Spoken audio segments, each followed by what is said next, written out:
PDP NWC suspends legal advisor Anyanmu, others over convention hold. Police kill 2 gunmen for kidnap attempt in Ebonyi. FCT court jails teenage teacher for life over defilement of 9-year-old. On foreign scene, Israel attacks. Demolitions continue throughout Gaza despite ceasefire. Good evening, this is News Update on Trust TV. I am Chiamaka Mafo. Thank you for joining us.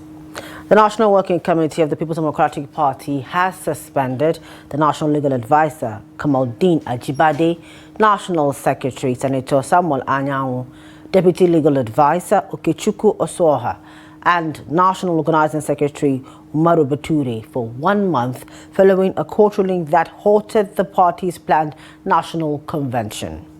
Disclosing this while addressing the press, the PDP National Publicity Secretary Debo Lugwabwa said the decision followed an emergency NWC meeting held on Saturday at the party's office, Legacy House, located in Maitama, Abuja. He stated that the NWC arrived at the decision in line with the party's constitution, adding that the matter has been referred to the PDP Disciplinary Committee. As a result of internal crisis within the party, the Federal High Court in Abuja on Friday issued an order preventing the PDP from going ahead with its scheduled convention in Ibadan until further notice. In his ruling on the case, Justice James Omotosho directed that the event be suspended until the party complies with the provisions of its constitution, the 1999 Constitution of Nigeria, and the Electoral Act 2022. The suit was filed by the 3 aggrieved members of the party: Austin Wachuku, Imo PDP Chairman; Ahmad Abraham Nana, Abia PDP Chairman; and Trona Alab Judge, PDP Secretary, South-South. The plaintiffs asked the court to stop the PDP's planned 2025 National Convention in Ibadan, where new national officers were to be elected, alleging that the convention violated the Electoral Act and the PDP's internal rules. There was low turnout of voters across Niger State during Saturday's local government elections, which also witnessed violence and no-show in some of the polling units. As at 9 a.m., voters and electoral officers were yet to be seen at the polling units across the state, while in other places there were voters on ground as early as 8 a.m., but there were no electoral officers. In Chanchanga, Bosu, Shiroro, Munya, Awara, and Rijau local government areas, there were low turnout of voters, as it was observed that several polling units did not record half the number of voters as expected, while electoral materials did not arrive at the polling units until around 10:30 a.m. There were also complaints that the election materials were not complete in some of the polling units. In Magama local government area, election materials were set on fire by angry residents following reports of missing result sheets in the materials in Nasco, as the residents accused officials of attempting to manipulate the election process. It was learned that the INEC office was the target, but residents around pleaded with the youths that burning of the INEC office would affect their houses. An official of the Niger State Independent Electoral Commission, NSEC, who pleaded anonymity, claimed that they were able to save some of the sensitive materials, though others for several polling units got burned. The Niger Police Public Relations Officer, PPRO SP Wasiu Abiodun, confirmed the burning of electoral sensitive materials in Magama and said some people have been arrested. Over in Anambra State, the government has disowned information circulating on the internet asking electorates in the state to access by clicking a link a campaign fund allegedly being provided by Soludo campaign for the upcoming gubernatorial election. In a statement, the Commissioner for Information, Law Mefo, said neither the governor nor the government has authorized any campaign or initiative that requires citizens to visit external links or provide personal information in exchange for funds. He noted that the purported campaign claiming to offer 25,000 naira campaign funds from Professor Charles Soludo is therefore fake and should be totally disregarded. The statement urged the Anambra and the general public to be vigilant and not engage with suspicious links or provide sensitive information, especially those trying to cash out of Governor Soludo's great profile. The Basic Healthcare Provision Fund is a federal government initiative aimed at strengthening primary health systems across Nigeria, and it is showing promising results in Adamawa State. Primary healthcare facilities in the state are effectively utilizing their monthly allocations, which is improving access to essential health services for rural communities. Trust TV's Gibson Swadigo tells us more in this report. The Basic Health Care Provision Fund is addressing critical gaps in primary health care delivery across Adamawa State by providing 100,000 naira monthly to each primary health care facility in the state. Over the past 3 years, this funding has been used to renovate wards, purchase essential drugs, and provide free maternal and child health care. Several primary health care centers that previously struggled with limited resources and staff shortages are now bustling with activity. Each month, these facilities receive direct funding from the Basic Health Care Provision Fund, and the impact is evident. The time that we don't have this fund actually is very difficult because there will be a time that you will see most of the drugs will not be available. We really want it to continue because it has impacted so many lives. The Adamawa State Primary Health Care Development Agency reports that primary health care centers now receive monthly disbursements directly from the central bank, promoting transparency and accountability. Community health committees also play a role in monitoring fund expenditures, ensuring every naira is directed towards improving patient care.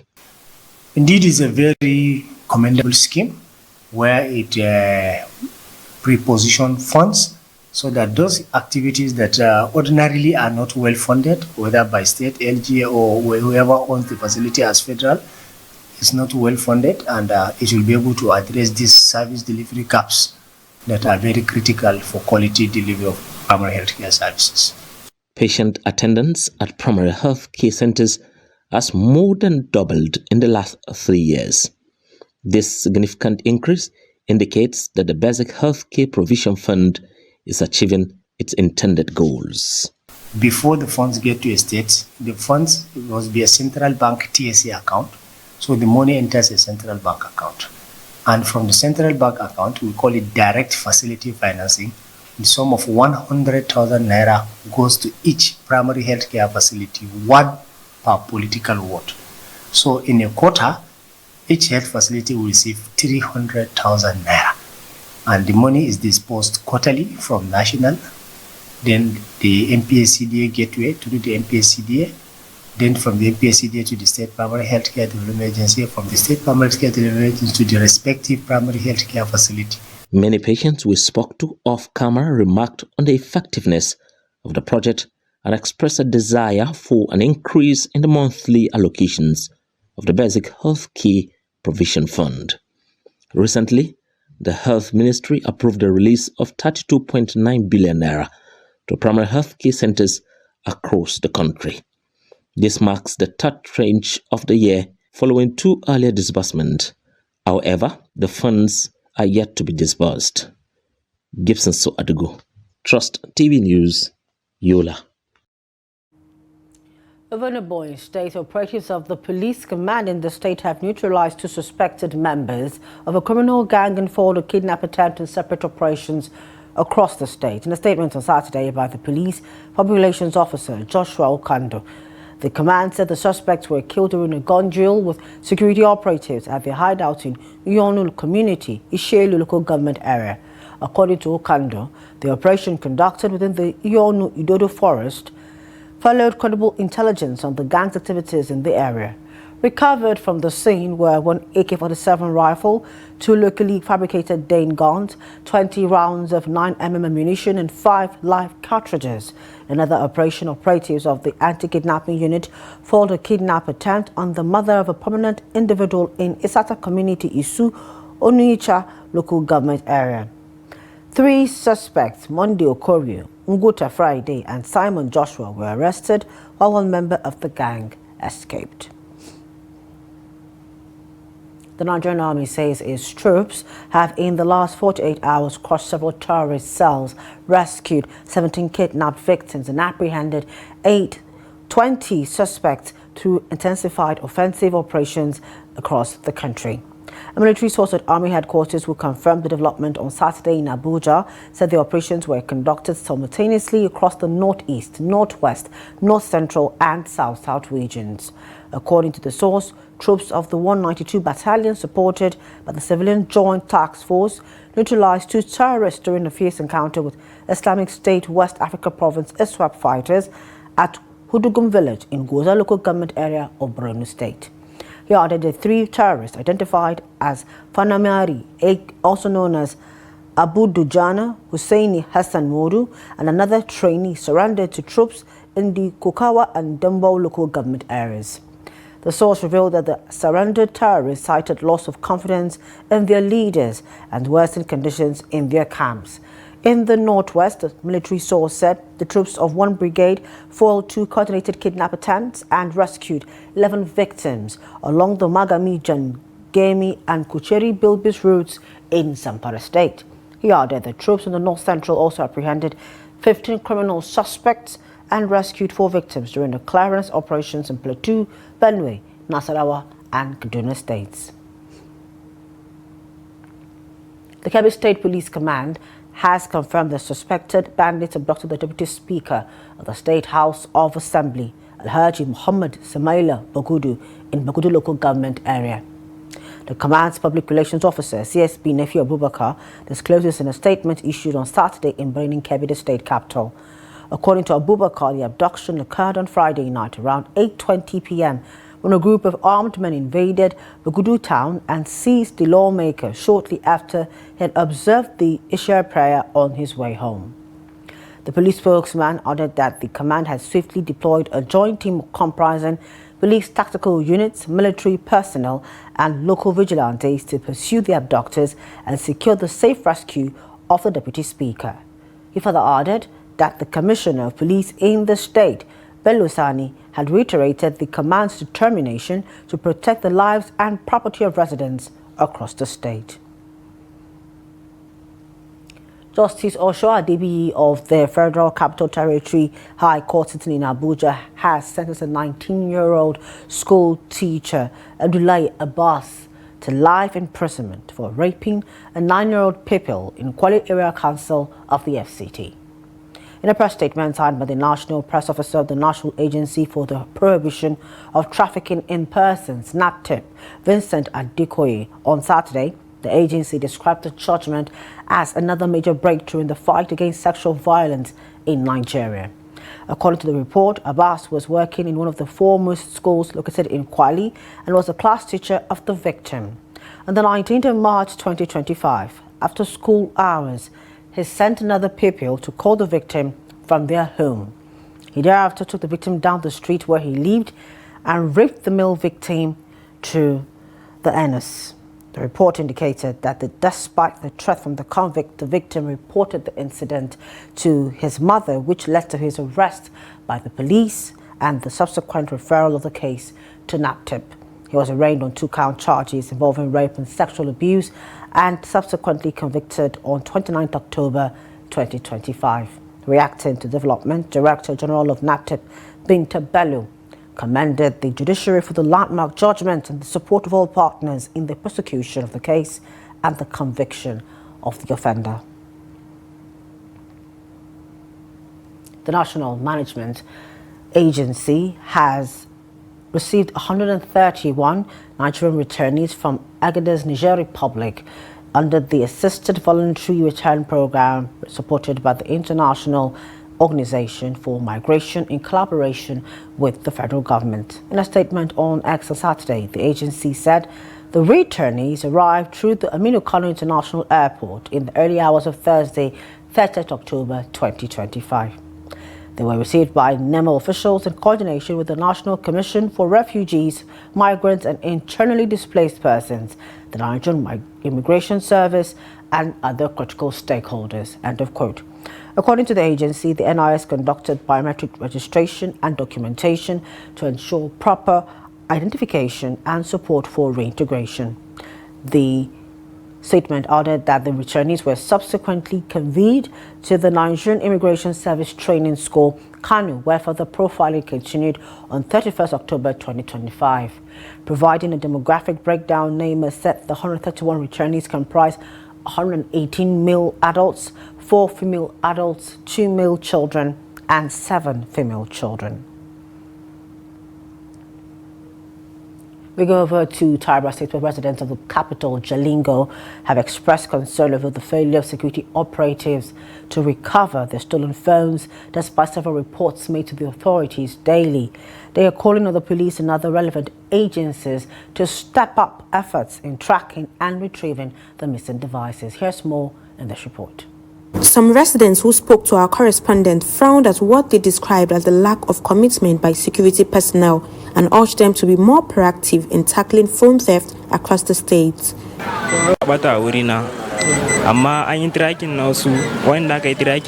Many phones have been lost from my shop, and I have reported the incidents to security operatives for tracking, but none of the phones have ever been recovered. Most times the phones go missing when we mistakenly hand someone else's phone to another person, and those who receive them by mistake rarely return them. We used to face a lot of problems in the past by unknowingly buying stolen phones from people, but we later sat down and found a solution. Now we only buy phones from people we know. The seller must provide the receipt, the phone pack, and the IMEI number to confirm that the phone was not stolen. Some victims alleged that they were asked to contribute transport fare for security operatives to travel to other states where their phones were reportedly traced. I was one of the victims. It was 2 years back. I lost my phone. I rushed to the GRL station. I went, I report, and they asked for the money of tracker. I give them 10,000. After a few months, like 3 to 4 months, they called me and said I should come and collect my phone. After when I reached the station, the IPO, I forget the IPO or the case that the person that is on the case, they told me they have recovery it at Benue State. So they demand me to give them transport money. They should go and collect the phone. After I give them the transport money, 2 days back I call him. He is not picking my call again. I have missed 2 phones in this shop, and the first phone I missed was Vivo. When, if I can remember, is I left my brother inside the shop. Then the robber come and steal the phone inside the shop. So whenever I discover this event, then I take a report to the Single Defense Office. I report there, and then I went for the tracking. Until date, the phone was not, the handset was not found. Efforts to reach security operatives for comment were unsuccessful as of the time of filing this report. More stories. The cancer awareness campaign led by Her Excellency, the wife of the Kaduna State Governor, took center stage at Borodi Teaching Hospital, drawing patients, health workers and citizens from across the state. The event, held under the guidance and support of His Excellency Senator Uba Sani, was aimed at raising awareness about early detection, treatment and support for those battling cancer. Here's more in this report. The cancer awareness is being carried out with the support of the Deputy Governor of Kaduna State, Hadiza Balarbe, to enlighten the women on the disease. The day symbolizing solidarity and hope in the fight against cancer. Professor Tajuddin Olasinde of the Ahmadu Bello University says the Cancer Awareness Month is to raise awareness on the cancer management, prevention and treatment. When we say Cancer Awareness Month, we want the citizens to be aware of what causes cancer, how they can prevent cancer, how they can screen for cancer, how they can treat and manage cancer generally from the point of diagnosis till eternity. And if you look at cancers generally, there are 5 commonest cancers in Nigeria. Among the top number 1 cancer in Nigeria is breast cancer, the one that they are doing the screening for today. The event, which is supported by the Deputy Governor of Kaduna State, Hadiza Balarabe, performed cancer screening for women to know their status. We're going to do clinical breast screening for them. The doctors are there, they are consulting, and then we're doing ultrasound scans for the women there, and then there will be mammography for the people that need it. Other participants commended the Kaduna State government for providing health care for people with cancer. A lot of people are diagnosed of different forms of cancer every year, and because of this, we are raising awareness through educational programs, through partnership with non-governmental organizations, community organizations, to see how we can reach to the people on how they can access affordable health care for cancer patients. And the government is doing a lot in the area of providing accessible and affordable health care for patients with cancer. Other participants also expressed deep appreciation to the Deputy Governor of Kaduna State, Hadiza Balarabe, for her continuous support and compassion towards cancer patients and survivors, noting that her advocacy and commitment continue to inspire many and strengthen the collective effort to defeat cancer in Kaduna State and beyond. In business, the Naira recorded a notable gain of 33 Naira 50 Kebbi against the dollar on the offshore foreign exchange market in October, supported by rising external reserves, which climbed to $43.17 billion during the month. Data released by the Central Bank of Nigeria, CBN, showed that the Naira ended the month at a record high of 1,421 Naira 73 Kebbi per dollar on Friday, marking its 4th consecutive all-time strong level since the introduction of the Nigerian foreign exchange market and fell under the Electronic Foreign Exchange Management System (FMS). This represented a month-on-month appreciation of 2.4% compared to the 1,455 Naira 23 Kebbi quoted at the beginning of the month. On a daily trading basis, the Naira appreciated by 15 Naira 24 Kebbi, or 1.07% from 1,436 Naira 97 Kebbi quoted on Thursday, showing sustained demand moderation and improved liquidity in the FX market. Over the course of the week, the currency gained 2.18%, strengthening from 1,452 Naira 79 Kebbi per dollar on Monday to 1,421 Naira 73 Kebbi on Friday.